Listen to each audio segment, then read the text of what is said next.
नमस्कार विद्यार्थी मित्रांनो, मी सुकेश पाटील आपणा सर्वांचं सहर्ष असं स्वागत करतोय तुमच्या माझ्या युट्यूब चॅनलवर, ज्याचं नाव काय बरं हो, मिशन एमपीएससी. काय बरं हो, मिशन एमपीएससी. काय करायचं बरं, आपल्या चॅनलला बम बम के लाईक करायचं, बम बम के शेअर करायचं, बम बम के सबस्क्राईब करायचं बरं हो, बम बम के. आपल्या चॅनलची प्रगती कशी झाली पाहिजे बरं हो, बम बम के प्रगती झाली पाहिजे. तर आपण एक चालू घडामोडीची सिरीज चालू करतोय. कशाला अनुसरून रे बरं हो, कंबाईन पूर्व परीक्षा 2022 कधी होणार आहे बरं हो, 8 ऑक्टोबरला होणारी, म्हणजे माझ्या मते अजून 10 दिवसानंतर होणारी जी कंबाईन पूर्व परीक्षा आहे 8 ऑक्टोबरला, त्या परीक्षेला डोळ्यासमोर ठेवून. कोणत्या परीक्षेला? कंबाईन पूर्व परीक्षा. कधीची बरं हो, 8 ऑक्टोबरची. तर त्या परीक्षेला डोळ्यासमोर ठेवून आपण चालू घडामोडीची सिरीज चालू करतोय. तर चला आजच्या नवीन न्यूजला चर्चेत करू. चर्चेतील न्यूज.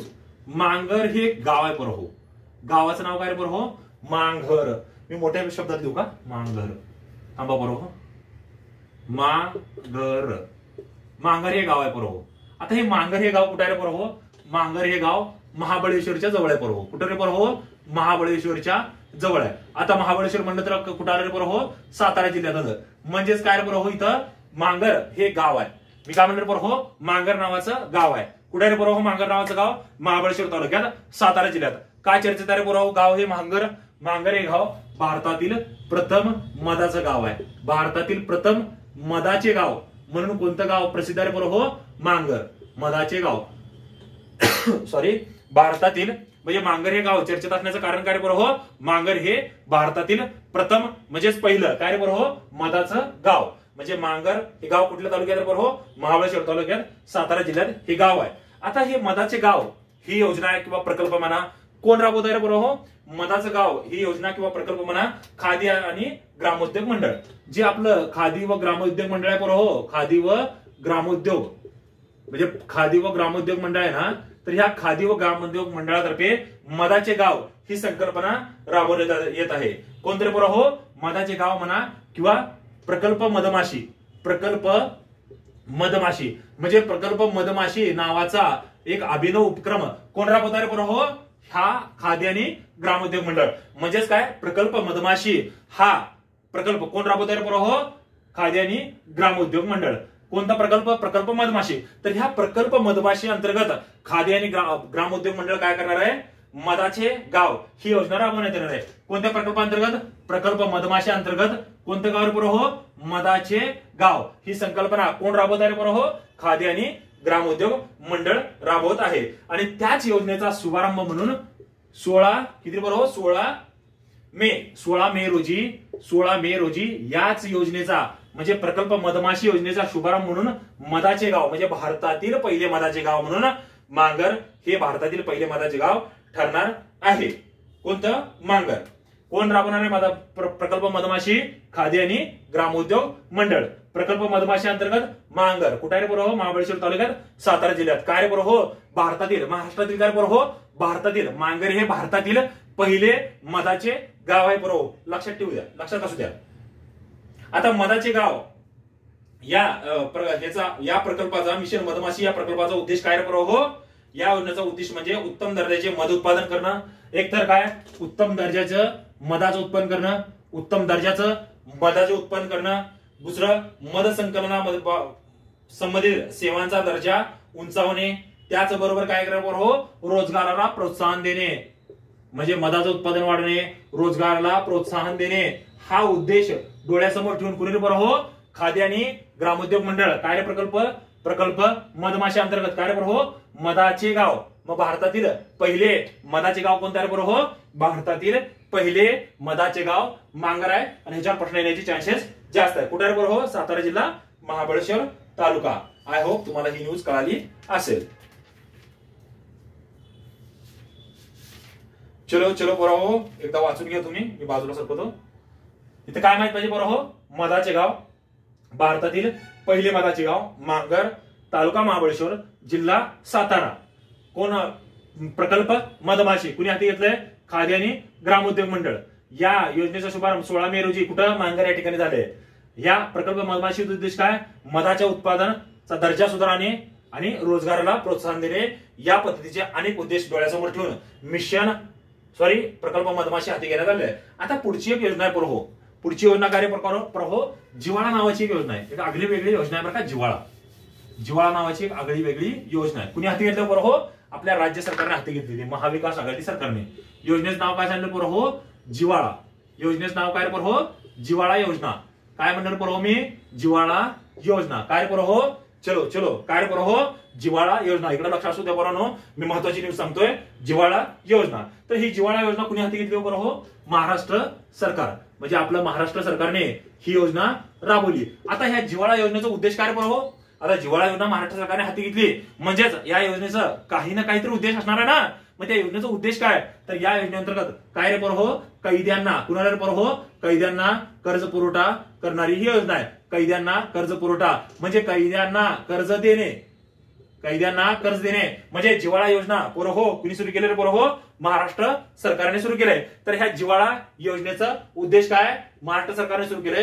तर या योजनेअंतर्गत कैद्यांना कर्ज दिले जाणार आहे. कुणाला रे प्रहो? कैद्यांना कर्ज दिले जाणार आहे. तर ही योजना कधी सुरू झाली प्रहो? मे 2022 मध्ये ही योजना सुरू केली. कुणी रे प्रहो?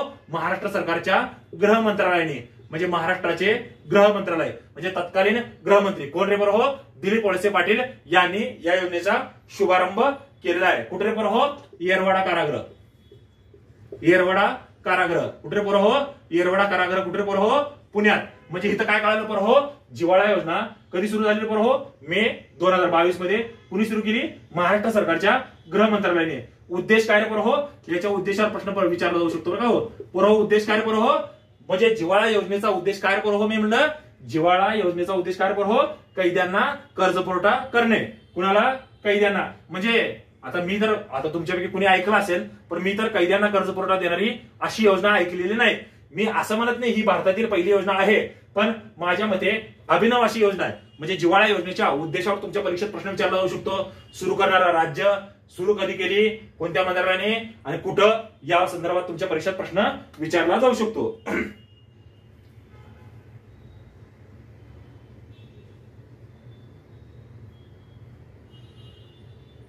आता ह्या योजनेअंतर्गत कोणती कोणती बँक कर्ज देणार कैद्यांना? सर्व बँका का नाही? महाराष्ट्र राज्य सहकारी बँक. म्हणजे महाराष्ट्र राज्याची जी सहकारी बँक आहे, महाराष्ट्र राज्याची सहकारी बँक आहे ना, तर ती सहकारी बँक काय करणार प्रहो?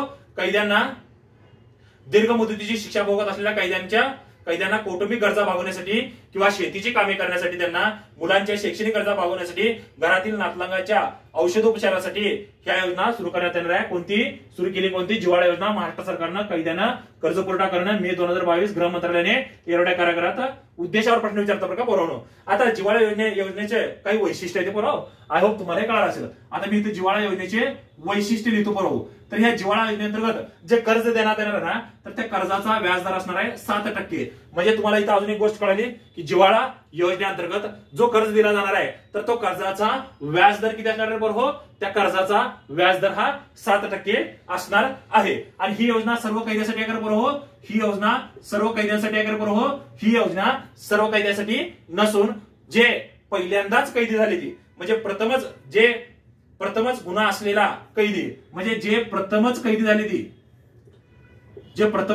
ती, म्हणजे आपल्यापैकी अनेक व्यक्ती अशा असतात ज्यांच्याकडून अनावधाने एखादा गुन्हा घडलेला असतो. म्हणजे अनावधानाने एखादा गुन्हा घडलेला असतो. असे म्हणजे प्रथमच नाही, अट्टल दरोडेखोर, अट्टल गुन्हेगार हे जिव्हाळा योजनेचे लाभार्थी असू शकतात का? नाही. अट्टल गुन्हेगार म्हणजेच काय रे भाऊ? काय रे पोरांनो? अट्टल गुन्हेगार म्हणजे त्यांचं घर म्हणजे जेल. त्यांना जिव्हाळा योजनेचा लाभ घेता येणार नाही. जे प्रथमच कैदी झाली ती, ज्यांनी पहिल्यांदाच काहीतरी गुन्हा केलाय, त्याची ती शिक्षा भोगत आहे, अशा कैद्यांना ह्या जिव्हाळा योजनेअंतर्गत कर्ज देण्यात येणार आहे. कर्जाला कोणत्याही प्रकारचे तारण अथवा जामीनदाराची आवश्यकता राहणार नाही. म्हणजे जिव्हाळा योजनेअंतर्गत कैद्यांना काही तारण द्यावं लागतं का रे? जामीनदार असायला पाहिजे का रे? नाही. म्हणजे जिव्हाळा योजनेअंतर्गत तुम्हाला वैशिष्ट्यामध्ये काय वैशिष्ट्यावर, जिव्हाळा योजनेच्या वैशिष्ट्यावर प्रश्न विचारला जाऊ शकतो बरं का? जिव्हाळा योजनेचं वैशिष्ट्य काय? या योजनेअंतर्गत 7% दराने कर्ज पुरवठा करणार आहे. सर्व कैदीचे लाभार्थी नसणार. अट्टल गुन्हेगार ह्याचा लाभार्थी नसणार. जे प्रथमच कैदी झाले ती असेच लोक याचे लाभार्थी असणार आहेत. तारण किंवा जामीनदार ठेवण्याची गरज नाही. आणि कर्ज परतफेडीची कोणतीही जबाबदारी राज्य सरकारवर नाही. कशाची रे? जिव्हाळा योजनेची. आणि या योजनेअंतर्गत कोणतीही प्रोसेसिंग फी नसणार आहे. कोणत्या? या योजनेअंतर्गत, जिव्हाळा योजनेअंतर्गत. म्हणजे तुम्हाला जिव्हाळा योजना कळाली. जिव्हाळा योजना सुरू केली कोणी रे? महाराष्ट्र सरकारच्या कोणत्या पोराव? गृहमंत्र्यांनी. कोण रे पोराव? तत्कालीन गृहमंत्री कोण रे पोराव? दिलीप वळसे पाटील यांनी. कुठे पोराव? पुण्यातील येरवडा कारागृहात. कधी? मे 2022. उद्देश काय? कैद्यांना कर्ज पुरवठा करणे. किती टक्के व्याजदराने? 7% व्याजदराने. सर्व कैदी पात्र आहेत का? नाही. अट्टल कैदी, अट्टल गुन्हेगार अपात्र आहेत. जे प्रथमच कैदी झालेली त्यांनी तारण किंवा जामीनदार ठेवण्याची आवश्यकता नाही. जिव्हाळा योजनेअंतर्गत या कैद्यांना कोणत्या कारणासाठी रे पोराव? मुलांच्या शिक्षणासाठी, घर खर्च भागवण्यासाठी, म्हणजे मुलाच्या शिक्षणासाठी म्हणा रे पोराव, घर खर्च भागवण्यासाठी म्हणजे कौटुंबिक गरजा भागवण्यासाठी, शेतीची कामे करण्यासाठी, म्हणजे शेतीची कामे करण्यासाठी या योजनेअंतर्गत कर्ज देण्यात येणार आहे. कर्ज देणारी संस्था राज्य सहकारी बँक. आय होप जिव्हाळा योजनेअंतर्गत तुम्हाला बहुतेक गोष्टी कळाल्या असतील. पोरहो, थोडा स्क्रीनशॉट काढून घ्या. वाटलंच तर मी बाजूला सरकवतो, स्क्रीनशॉट काढून घ्या. महत्वाची योजना आहे, अभिनव अशी योजना आहे जी महाराष्ट्र सरकारने म्हणजे महाविकास आघाडीने सुरू केली होती.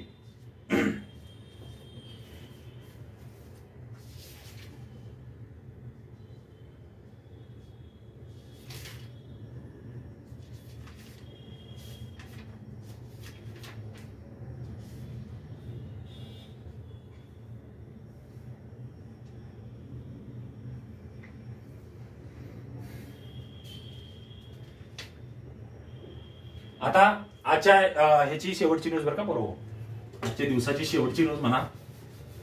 आपण अवरेज काय करतो, एका व्हिडिओमध्ये 3 ते 4 न्यूज कव्हर करतो बरं का बरोबर. एका व्हिडिओमध्ये 3 ते 4 न्यूज करतोय. फास्ट येण्याचा प्रयत्न करत नाही.